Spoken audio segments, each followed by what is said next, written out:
السلام علیکم، آپ دیکھ رہے ہیں BN نیوز اور میں ہوں عرفان امتیاز۔ ہیڈ لائنز آپ جان چکے ہیں۔ بلیٹن کے آغاز میں بتائیں کہ امریکی صدر ڈونلڈ ٹرمپ نے کہا ہے کہ اسرائیل نے غزہ میں 60 روزہ جنگ بندی کو حتمی شکل دینے کے لیے شرائط سے اتفاق کر لیا ہے۔ سوشل میڈیا بیان میں ڈونلڈ ٹرمپ نے کہا ہے کہ میرے نمائندوں کے اسرائیلی حکام سے غزہ کی صورتحال پر طویل اور نتیجہ خیز ملاقات ہوئی ہے۔ ٹرمپ کا کہنا ہے کہ 60 روز کے دوران جنگ کے مکمل خاتمے کے لیے تمام پارٹیز کے ساتھ مل کر کام کریں گے۔ دوسری جانب قطر کی جانب سے اسرائیل کو 60 روزہ جنگ بندی اور قیدیوں کے تبادلے کی تجویز دی گئی ہے۔ امریکی صدر ٹرمپ کا کہنا ہے کہ امید ہے حماس اس معاہدے کو قبول کرے گی۔ اگر ایسا نہ ہوا تو صورتحال مزید خراب ہوتی چلی جائے گی۔ دنیا بھر میں 1,40,00,000 سے زائد افراد کی زندگیاں خطرے میں۔ امریکی امدادی ادارے USAID میں مجوزہ کٹوتی پر طبی جریدے لانسٹ کی تحقیقاتی رپورٹ میں انکشاف۔ ادارے نے لکھا کہ امریکہ کی غیر ملکی امداد میں 83% کمی کے نتیجے میں 2030 تک لاکھوں افراد موت کا شکار ہو سکتے ہیں، جن میں 1/3 بچے شامل ہیں۔ ماہرین نے خبردار کیا کہ فنڈنگ میں کمی کم آمدنی والے ممالک میں صحت کے شعبے کی 20 سالہ ترقی کو پلٹ سکتی ہے۔ بوسٹن یونیورسٹی کے مطابق اب تک امدادی کمی کے باعث 2 لاکھ سے زائد بچے اور 1 لاکھ سے زائد افراد ہلاک ہو چکے ہیں۔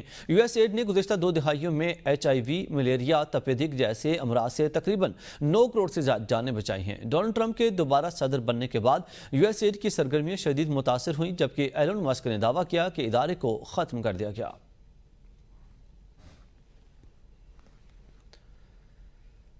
ناظرین، فرانسیسی صدر ایمانوئل میکرون نے روسی صدر ولادیمیر پوٹن سے ٹیلی فونک رابطہ کیا ہے۔ میڈیا رپورٹس کے مطابق دونوں رہنماؤں نے ایران اور یوکرین کے موجودہ حالات پر تفصیلی گفتگو کی ہے۔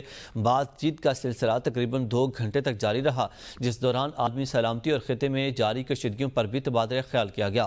دونوں صدور نے ایران کی جوہری پروگرام اور یوکرین کی تازہ جنگی صورتحال پر گہرائی سے گفتگو کی۔ دونوں فریقین نے اس بات پر اتفاق کیا کہ مستقبل میں کسی بھی ممکنہ کشیدگی سے بچنے اور مسائل کے پرامن حل کے لیے رابطے میں رہنا ضروری ہے۔ صدر پوٹن کا کہنا تھا کہ ایران کا جوہری پروگرام پرامن مقاصد کے لیے ہے۔ ایران کی سلامتی اور خود مختاری کا احترام کیا جائے۔ NPT کے تحت ایران جوہری توانائی کے پروگرام کو جاری رکھ سکتا ہے۔ فرانس کے صدر میکرون نے کہا کہ ایرانی ایٹمی پروگرام اور میزائل سسٹم کے سفارتی حل کے لیے پرعزم ہیں۔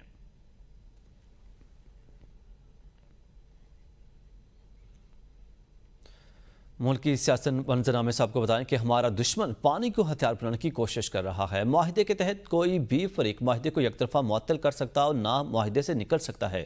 وزیراعظم شہباز شریف نے نیشنل ایمرجنسی سینٹر کے دورے میں گفتگو کرتے ہوئے کہا کہ دشمن کو عالمی ثالثی عدالت کے فیصلے سے بڑا دھچکا لگا، اپنے وسائل سے دھیامر بادشاہ دیگر منصوبے مکمل کرنے کے لیے پرعزم ہیں۔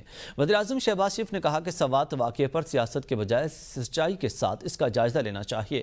ایسے واقعات کو کیسے روکا جا سکے؟ پاکستان کا شمار موسمیاتی تبدیلی سے متاثرہ ممالک میں ہوتا ہے۔ In 2022, when large swaths of Pakistan's land was submerged, standing crops totally washed away, millions of houses were damaged. Swat میں جو بہت ہی قیمتی جانیں جو ضائع ہوئی ہیں without going into any kind of politics, سیاست کو بالکل ایک طرف رکھتے ہوئے ہمیں اس کا ایک بڑا آنیسٹ جائزہ لینا چاہیے۔ ایسے واقعات کو کس طرح روکا جا سکتا ہے، اس کے لیے آپ کو PDMAs ہیں ان کے ساتھ اور صوبائی حکومتوں کے ساتھ مل کر آپ کو ایک مربوط پروگرام بنانا چاہیے۔ ہمارا جو دشمن ہے وہ کس طرح پانی کو ویپنائز کرنے کی کوشش کر رہا ہے، ابھی اس کو ایک انٹرنیشنل کورٹ میں بہت سیٹ بیک ہوا۔ انٹرنیشنل کورٹ نے یہ فیصلہ دیا کہ ہندوستان 1960 کے ٹریٹی کے تحت، انڈس واٹر ٹریٹی، اس میں کسی طور پر بھی اس کو یک طرفہ طور پر نہ سسپینڈ کر سکتا ہے نہ اس سے نکل سکتا ہے۔ وزیر دفاع خواجہ آصف کا کہنا ہے کہ بھارت روزانہ پاکستان میں دہشت گردی میں ملوث ہے اور پلوامہ واقعے سے متعلق اس کے پاس کوئی ثبوت نہیں۔ BLA اور TTP بھارت کی حمایت یافتہ تنظیمیں ہیں۔ فلسطین کے مسئلے پر 2 ریاستی حل ضروری ہے۔ خواجہ آصف نے کہا کہ پیپلز پارٹی وفاق اور پنجاب کی حکومتوں میں شامل ہو سکتی ہے۔ پیپلز پارٹی کی شمولیت کے امکانات ہیں۔ یہ میرا سیاسی اندازہ ہے۔ حتمی فیصلہ شہباز شریف اور آصف زرداری کریں گے۔ ناظرین، اقوام متحدہ میں پاکستان کے مستقل نمائندے عاصم افتخار احمد نے کہا ہے پاکستان نے اقوام متحدہ کی سلامتی کونسل کی صدارت سنبھال لی ہے۔ پاکستان UN چارٹر کے مطابق تنازعات کا پرامن حل چاہتا ہے۔ عالمی صورتحال کشیدہ ہے جہاں بڑے پیمانے پر تنازعات اور انسانی بحران جنم لے رہے ہیں۔ عاصم افتخار نے کشمیر میں انسانی حقوق کی صورتحال پر تشویش کا اظہار کرتے ہوئے کہا کہ مسئلہ کشمیر پر اقوام متحدہ کی قراردادیں حل کا طریقہ کار موجود ہے جو استصواب رائے اور کشمیریوں کا حق خود ارادیت ہے۔ جولائی کے دوران پاکستان کی صدارت میں کئی اہم اجلاس منعقد ہوں گے جن میں عالمی سلامتی کے مسائل پر تبادلہ خیال کیا جائے گا۔ 29 جولائی کو اقوام متحدہ کے خصوصی امن مشن پر کانفرنس ہوں گے۔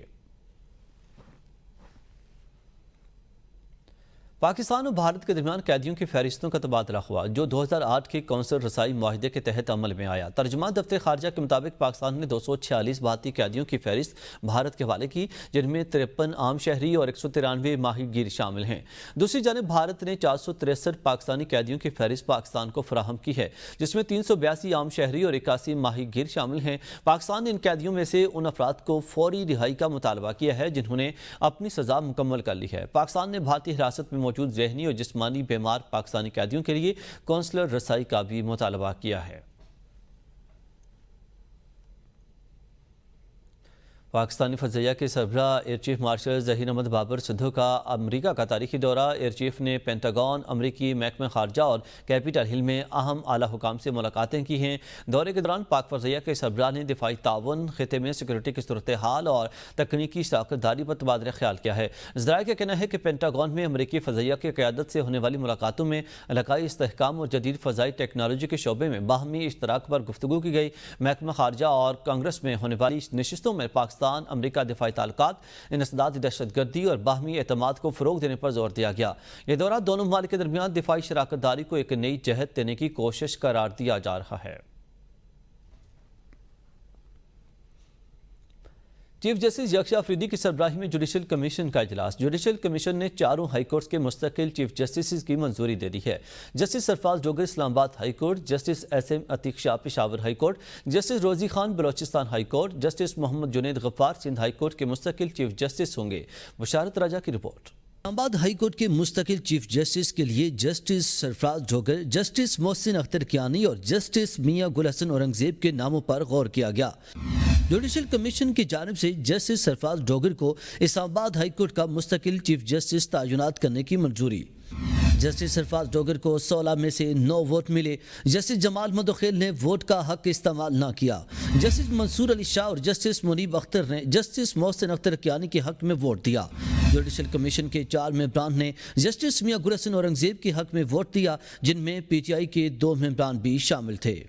جوڈیشل کمیشن نے جسٹس ایس ایم عتیق شاہ کو 11-5 کے تناسب سے پشاور ہائی کورٹ کا مستقل چیف جسٹس مقرر کرنے کی منظوری دی۔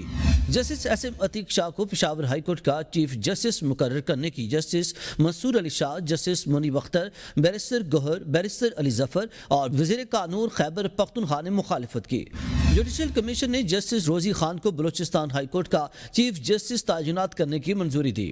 سندھ ہائی کورٹ کے چیف جسٹس کے لیے جسٹس جنید غفار، جسٹس ظفر احمد راجپوت اور جسٹس اقبال کلہوڑو کے ناموں پر غور کیا گیا۔ جوڈیشل کمیشن نے سندھ ہائی کورٹ کے لیے محمد جنید غفار کو مستقل چیف جسٹس بنانے کی منظوری دے دی۔ ناظرین، پاکستان تحریک انصاف کی لاہور جیل میں قید سینئر قیادت نے پارٹی قیادت کو مذاکرات شروع کرنے کی تجویز دے دی ہے۔ شاہ محمود قریشی، ڈاکٹر یاسمین راشد، عمر چیمہ سمیت دیگر اسیر رہنماؤں نے پارٹی لیڈرشپ کے نام ایک خط لکھا ہے جس میں حکومت سے مذاکرات کی تجویز دی گئی ہے۔ قیادی رہنماؤں نے سیاسی و مقتدر حلقوں کے درمیان مذاکرات کو وقت کی اہم ضرورت قرار دیا ہے۔ خط میں ابتدائی طور پر سیاسی بنیادوں پر مذاکرات کے آغاز کی تجویز دی گئی ہے۔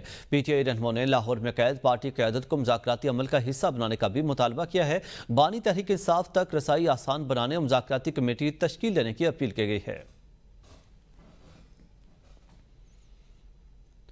بانی پی ٹی آئی نے پارٹی قیادت کو 10 محرم کے بعد حکومت کے خلاف تحریک چلانے کی ہدایت کر دی۔ راولپنڈی اڈیالہ جیل کے باہر میڈیا سے گفتگو میں علیمہ خان نے کہا، بہنوں کو 15 منٹ ملاقات کا وقت ملا۔ ایک وکیل ظہیر عباس کو 1.5 منٹ ملاقات کی اجازت ملی۔ سلمان صفدر، سلمان اکرم راجہ، نیاز اللہ نیازی، کسی کو ملاقات کی اجازت نہیں ملی۔ انہوں نے کہا کہ یہی کوششیں ہیں جس سے بانی کو مائنس کیا جا رہا ہے۔ بانی نے کہا ہے کہ اسمبلیوں میں بیٹھے لوگ ووٹ سے نہیں آئے، 27ویں ترمیم لائی جا رہی ہے۔ ہمشیرہ بانی پی ٹی آئی نے کہا کہ غلامی کے نظام سے بہتر ہے زندگی جیل میں گزاریں۔ آئسولیٹ میں نہیں کہہ رہی ہوں کر دیا کہ آپ کو نظر نہیں آ رہا ہے جی۔ عمران خان کی ساری لیگل میٹنگز ختم کر دی گئی ہیں، جو ان کے بچوں سے 8-9 مہینے ہو گئے بات نہیں کرائی گئی،